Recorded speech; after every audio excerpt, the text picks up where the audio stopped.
Bà ban caជាមនុស្សហើយសូមបំពេញនៅសេចក្តីល្អឲ្យបានណាស់ព្រោះបាបអកុសលមានកំណាញ់ច្រណែនព្យាបាលជាដើមដែលយើងរស់នៅគឺអាចកម្ចាត់បានមនុស្សតើតែមានហេតុគឺសេចក្តីខ្មាស់បាប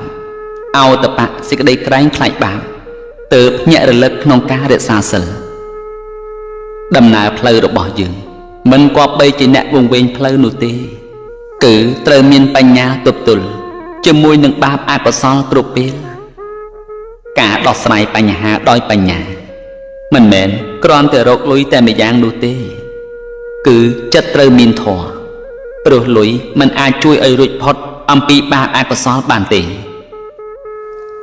ជីវិតសត្វលោកតែងប្រព្រឹត្តទៅតាមកម្មដូច្នេះរឿងអ្វី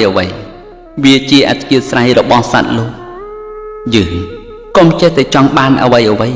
ធ្វើតម្រូវទៅតាមចិត្តយើងឲ្យសោះព្រោះធម៌ទាំងឡាយគឺជាអនត្តាមិនមែនជារបស់ខ្លួនឡើយ